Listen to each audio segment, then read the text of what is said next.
दोस्तों, हमारे हिंदुस्तान के इतिहास में बहुत सारी सल्तनतें गुजरी हैं। कई मुगल सल्तनत की तारीफ करते हैं तो कई कुछ और सल्तनत की। लेकिन दोस्तों, मैं आपको वीडियो के शुरू में ही एक बात बता दूं कि हिंदुस्तान में अगर लोधी सल्तनत ना होती तो आज शायद भारत में 30 करोड़ की जगह सिर्फ 2 या 3 करोड़ ही मुसलमान होते। और इसकी वजह जानकर आप खुद समझ जाएंगे कि मैं क्यों कह रहा हूँ, और वो आपको समझ में आएगा इस वीडियो के आगे में। आज दोस्तों हम आपको बताने वाले हैं लोधी सल्तनत की मुकम्मल तारीख।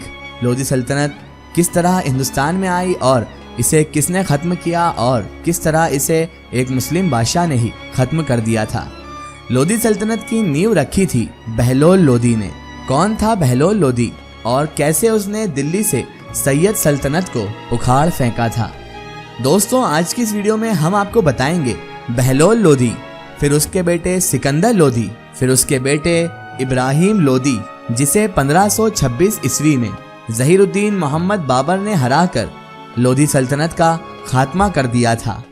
आज हम इन तीनों का इतिहास, बहलोल लोधी, सिकंदर लोधी और इब्राहिम लोधी का इतिहास एक साथ समेटेंगे। दोस्तों, सैयद सल्तनत का आखिरी सुल्तान अलाउद्दीन आलम शाह बड़ा ही कमजोर और नादान सुल्तान था, जिसकी वजह से फिर मुल्तान के गवर्नर बहलोल लोधी ने मौके की नज़ाकत को समझकर, मौके का फ़ायदा उठाकर दिल्ली सल्तनत पर हमला कर दिया था।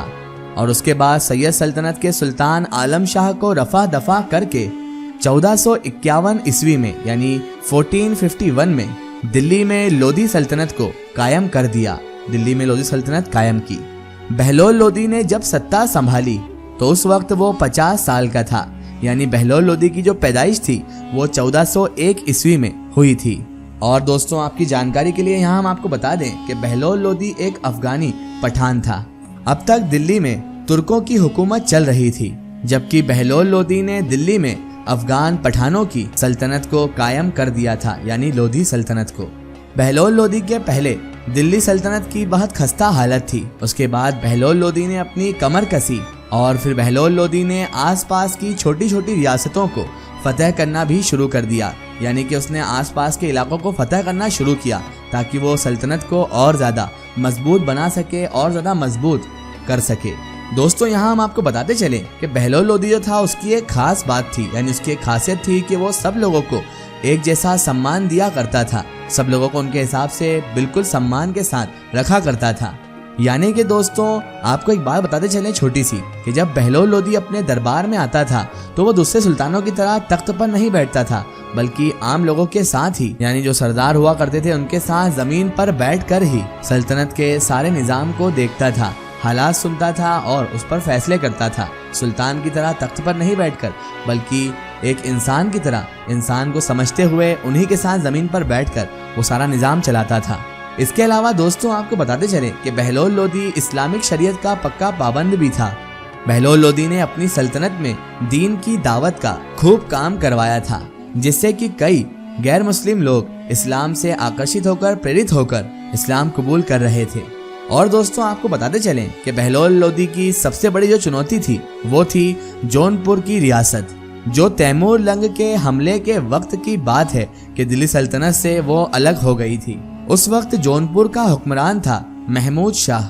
1483 से 84 में बहलोल लोधी ने अपनी ताकत से जौनपुर को भी फतह कर लिया, जिसकी वजह से जौनपुर की आसपास की जो रियासतें थी उन रियासतों में बहलोल लोधी नामी इस सुल्तान की अब धाक बैठ चुकी थी। और फिर उसके बाद बहलोल लोधी की धाक को देखते हुए, उसकी फतुहात को देखते हुए कई छोटी छोटी रियासतों ने खुद ही आकर बहलोल लोधी के आगे सर खम कर लिया और अपनी सल्तनतों को दिल्ली सल्तनत में मिला लिया। इसके अलावा दोस्तों, उस दौर में दूसरी रियासत जो ताकतवर थी वो ग्वालियर की रियासत थी, जो कि हिंदू राजा मान सिंह के अंडर में हुआ करती थी। उस वक्त राजा मान सिंह दिल्ली सल्तनत पर कब्जे के ख्वाब देख रहे थे, मगर 1489 में यानी 1489 में बहलोल लोधी ने मान सिंह को पछाड़कर ग्वालियर को भी फतह कर लिया। इसी ग्वालियर फतेह की वापसी पर बीच रास्ते में ही, यानी 1489 में ही बीमारी के कारण बहलोल लोधी की मौत वाक़ई हो गई। और दोस्तों, फिर बहलोल लोधी के बाद बहलोल लोधी का बड़ा बेटा सिकंदर लोधी 1489 यानी 1489 में ही दिल्ली सल्तनत का यानी लोधी सल्तनत का सुल्तान बन गया। दोस्तों, सिकंदर लोदी अपने बाप के यानी बहलोल लोदी के थोड़ा उलट था। वो अपने आप को सबसे बड़ा मानता था और एक तानाशाह की तरह वो राजपाट चलाता था। सिकंदर लोदी ने ही 1504 ईस्वी में आगरा शहर को बसाया था, जहां पर शाहजहां ने फिर कई सालों बाद में ताजमहल बनवा दिया था। सिकंदर लोदी दीन को मानने वाला और एक पढ़ा लिखा इंसान भी था। इसके अलावा एक पढ़ा लिखा सुल्तान था मोहम्मद बिन तुगलक, जिसने पूरे भारत में फैली मुस्लिम सल्तनत को अपनी जाहिलियत से तबाह भी कर दिया था। दूसरा पढ़ा लिखा सुल्तान था सिकंदर लोधी, जिसने दिल्ली सल्तनत को किसी तरह से बचाया हुआ था। सिकंदर लोधी को शेरो शायरी में भी बड़ा इंटरेस्ट था। सिकंदर ने ही जमीन मापने का पैमाना यानी गज की शुरुआत की थी, जिसे गजे सिकंदरी कहते हैं। सिकंदर लोधी एक दमदार पर्सनालिटी का मालिक भी था। सल्तनत के सरदारों को उसने अपना ऐसा दीवाना बना रखा था कि कोई भी सरदार चाहकर भी सिकंदर लोधी के खिलाफ बगावत नहीं छेड़ सकता था। कहा जाता है कि जिस जगह सिकंदर लोधी सोता था उस जगह के इर्द गिर्द 70 पढ़े लिखे दिग्गज किसी न किसी इल्मी टॉपिक पर चर्चा करते रहते थे। इससे आप अंदाजा लगा सकते हैं कि सिकंदर लोधी को इल्म से कितना ज्यादा लगाव था। सिकंदर लोधी को जब पता चलता कि फला जगह कोई होशियार और अक्लमंद शख्स रहता है तो वो उसे फौरन महल में बुलाकर बड़े ओहदे से नवाज दिया करता था। 1517 ईस्वी में गले की बीमारी ने सिकंदर लोधी को ऐसा उलझाया, ऐसा पकड़ा कि उसी बीमारी से सिकंदर की मौत भी हो गई। सिकंदर लोधी के मरते ही अफगान सरदारों ने मजबूरन उसके बेटे इब्राहिम लोधी को 1517 ईस्वी में ही दिल्ली का नया सुल्तान चुन लिया।